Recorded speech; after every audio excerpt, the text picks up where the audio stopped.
Do you want to visit a country which has culture and traditions more than thousands of years old? A land of Viking which has landscapes and natural beauty beyond your wildest imagination. A handful of places in the world which has glaciers, ice caves, stunning waterfalls, volcanoes, and one of the best places on earth to experience a rare spectacle of nature, Aurora Borealis. Iceland is a country of unparalleled natural beauty where unique landscapes captivate the soul.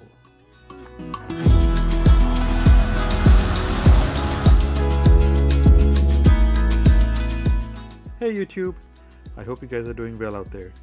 Today, I will give you information and tour of Iceland. In this masterclass, I will give you all the information you need to visit Iceland. In this video, I will try to cover all the information related to planning and a tourist life in Iceland. In next videos, I will give you a tour of Iceland. I already have driving videos on this channel. If you want to see how the landscapes and driving looks like in Iceland, make sure to check those videos on my channel.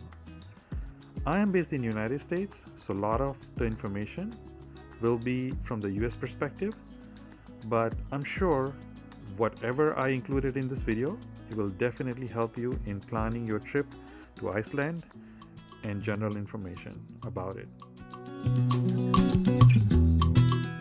Before we get started, I just want to request you to hit that like button. It will take only a second for you to like it, but it will help this channel a lot by moving this video up on a YouTube algorithm. Instead of earning on YouTube, I'm keeping this channel ad-free for now, as my only goal is to help community and fellow travelers like you. So without further delay, let's get started.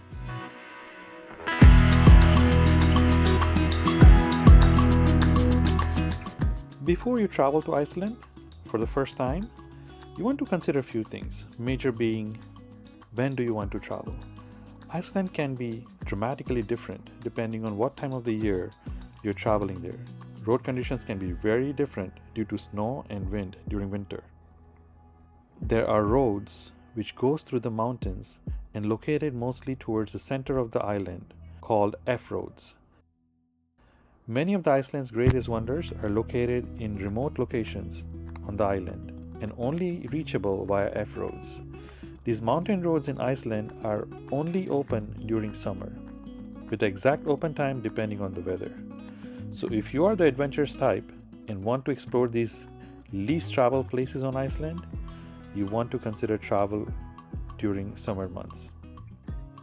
If you want to visit Iceland to explore ice caves or experience Aurora Borealis or Northern Lights, you want to travel between September to March. Use Aurora app to track Northern Lights. To see Aurora Borealis, you also would want to visit Iceland around no moon night to potentially increase your chances to see brighter Northern Lights. When you check into the hotel, you can ask the front desk to call you when Aurora is visible, and hotel front desk will call your room when Aurora is visible, so you can experience Northern Lights right from your hotel room or within the area you're staying at. If you want to see active volcano, you need to keep an eye on the news and location of active sites to plan your visit to Iceland. If you are in Iceland and seeking to visit active volcano but not sure of its activity, check out several live cams on YouTube or other websites which will show you activity of a different sites, so your trip to visit active volcano is not wasted. A lot of places in Iceland can be easily accessed in summer. So if you want to see and experience most of the Iceland, you want to travel in summer. During winter, road conditions can be very dangerous. So if you're not experienced winter driver, consider taking guided tour or travel during summer months. Daylight times are extremely limited as you head towards the winter months. During month of November, daylight was from 9 a.m. to 5 p.m. This will dramatically affect number of places you can visit in a day. If you want to see whales or puffins, travel to Iceland during summer.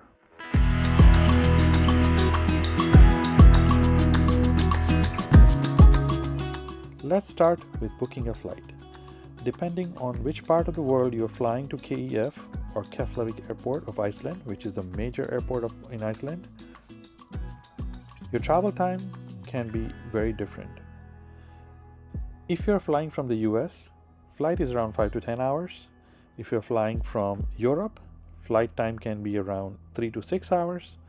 From Asia, South America, and Africa, flight to Iceland can be around 20 hours.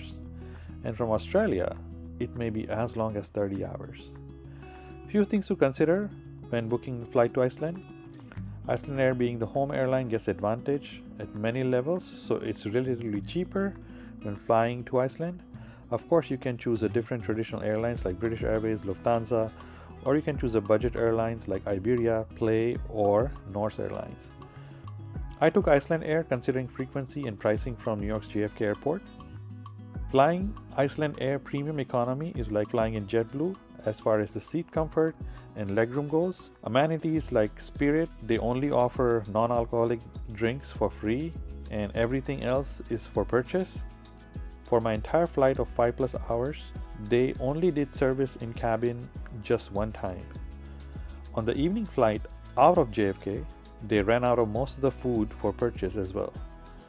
Legroom is decent on Iceland Air, but overhead bins get filled up quickly as people like to place their belongings like jackets and personal items onto the overhead compartments. Depending on what class of ticket you are buying, you can choose your seats or bring complimentary one check-in luggage of 23 kilos on board. Going to Iceland, they were checking weight and dimensions of carry-on luggage of some passengers by making them fit luggage in the dimension cage at the airport. I'm assuming if you chose lowest basic economy ticket, which won't allow you to choose seats or have a check-in luggage, they want to make sure that you're bringing things exactly what you paid for. I had premium economy tickets, which did include a free check-in bag, so they did not bother me with personal item or carry-on luggage dimensions or weight. I pre-ordered my meals when I purchased the tickets and they were tasty, but I do recommend bringing your own food on board as it will be way cheaper and plenty. If you are in NYC or Chicago, consider buying Farmer's Fridge salads. This is not a paid endorsement by Farmer's Fridge, just a suggestion. Also, make sure to bring your water on board as service is very limited and you will have to go and ask for water to the flight attendant every time you are thirsty. Bring a reusable empty water bottle with you, and once you pass security check, fill up those bottles at the airport before boarding. As of recording of this video, JFK Iceland Air Terminal 7 doesn't have a lounge, and KEF Airport has one Saga lounge which can only be accessed by business or first class passengers. No priority pass access or cash purchase access at this lounge. KEF Airport is not busy during winter months and it is very small airport, so generally speaking wait times at security and immigration counters are very less. Same for the US, relatively very low wait time for immigration and bag pickup when you enter into the United States via Terminal 7.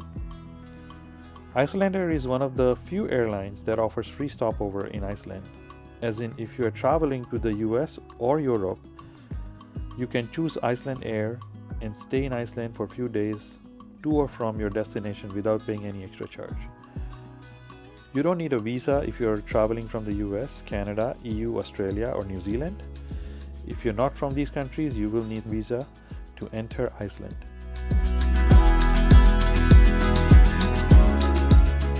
I recommend traveling on your own when you visit Iceland, especially if you're flying from the US. Driving system is just like the United States. There are a few major rental companies operating in Iceland like Enterprise, Avis, and Hertz. I rented my car from Enterprise due to corporate discount, but at the end of the day, it didn't make much of a difference when you purchase all insurances and services. If you're renting car in Iceland, keep in mind few things. Check road.is for daily and hourly road conditions before you travel. Check weather.is for proper weather update, and these are very accurate or more accurate than Weather Channel or your phone. Sand, ash, and gravel are really an issue for Iceland. If you buy minimum insurance, rental companies will put a huge amount on hold on your credit card, and they will charge you arm and a leg for any damages. Don't rely on credit card insurances or bare minimum insurance. I purchased all the insurances with zero deductible insurance. If you look at the negative reviews of all rental car companies, these reviews will mostly tell horror stories that how small scratch or dent cost them a lot of money. So just keep peace of your mind, buy full coverage with zero deductible. You will have different options for car rentals: manual or automatic car, or two-wheel drive or four-wheel drive. If you are just planning to go on major tourist attractions on main roads like South Coast, Golden Circle, or Northwest Coast, and if you're traveling between April and November, two-wheel drive will do.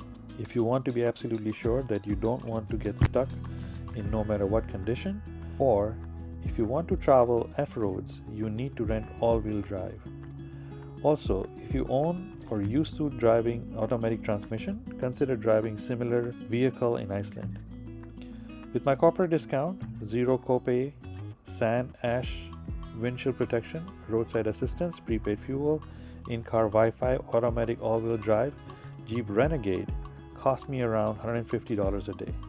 You can choose not to have prepaid fuel and roadside assistance with the smaller car. That will cost you around $100 to $120 a day. There are local companies like Lotus and Blue Car. They are also very good, as I read the reviews for, but it's up to you if you want to rent the local companies.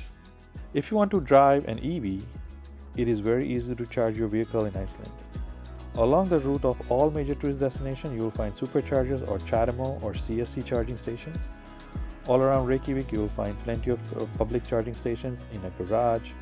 Just be aware that most of these charging stations will require your own charging cable, and there are no standard wall outlets as a public charging anywhere. Most of the tourist destinations are within 200 to 300 mile round trip range, so charging overnight will not give you range anxiety. Gas prices are around $2 per liter in November of 2024, depending on location where you fill up. Charging is cheaper than gas. There are no tolls in Iceland. There is parking fee everywhere in Iceland, including major attractions monitored by camera, and you will get a ticket by mail with your license plate captured if you don't pay. You can use Parka app to pay for parking everywhere. Generally, parking fines are huge, so don't do long-term street parking so you don't miss any deadlines or miss for paying parking tickets. All the driving signs are in kilometer per hour, and very few traffic cops or speeding cameras around Iceland. Traffic signals in Iceland turn yellow before turning green.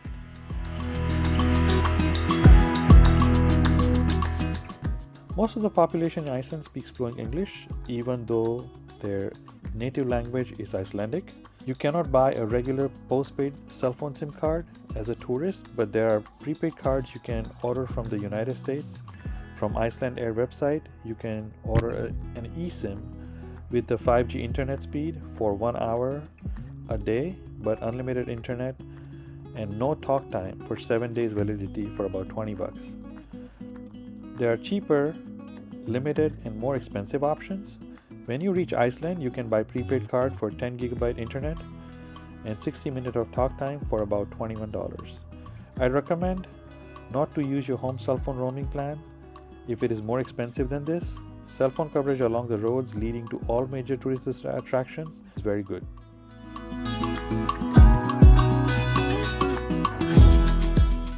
I'm the type of traveler who enjoys staying in luxury hotels and resorts. I don't enjoy Airbnb and consider luxury hotels as a part of travel experience. So I stayed at Reykjavik Edition Hotel, located in downtown Reykjavik. You can choose your own accommodation as per your needs. Food and groceries in Iceland are very expensive related to the US prices. If you are into saving money and staying at apartment or house, Airbnb, then consider bringing your own groceries from your home country. Some produce or meat may be prohibited by customs of Iceland, so look up the restrictions by Iceland Customs Department.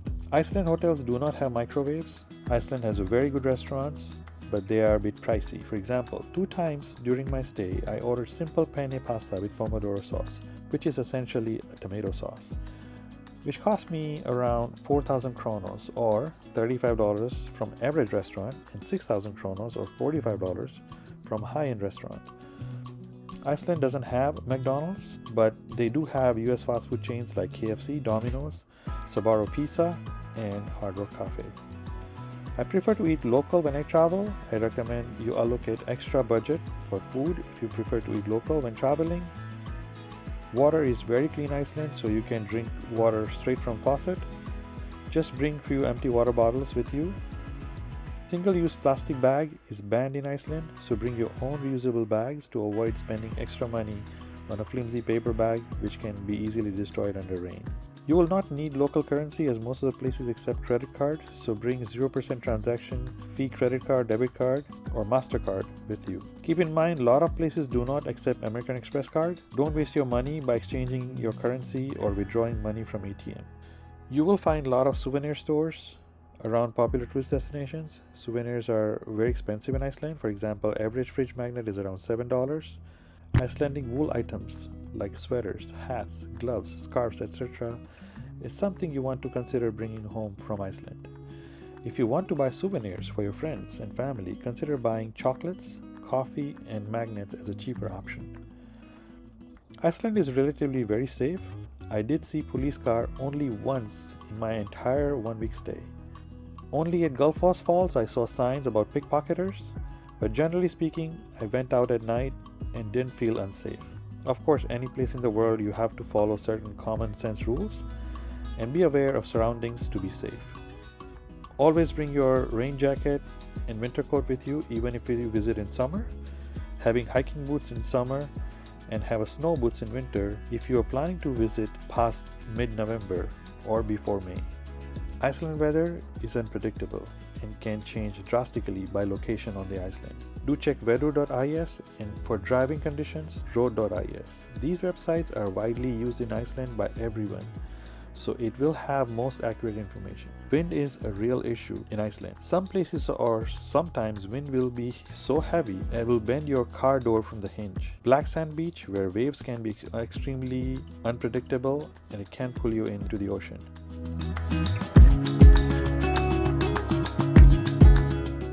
Whole country or island of Iceland is very beautiful and offers many unique views around the country.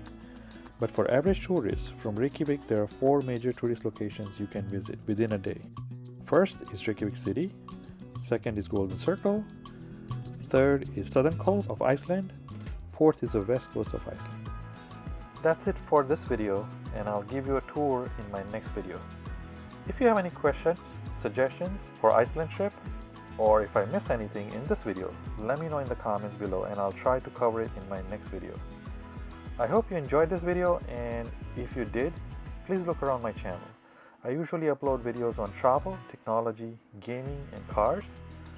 I'm trying to keep this channel ad-free, so please like and share the videos, and most importantly, subscribe to this channel. Thank you for watching, and I'll see you in the next one.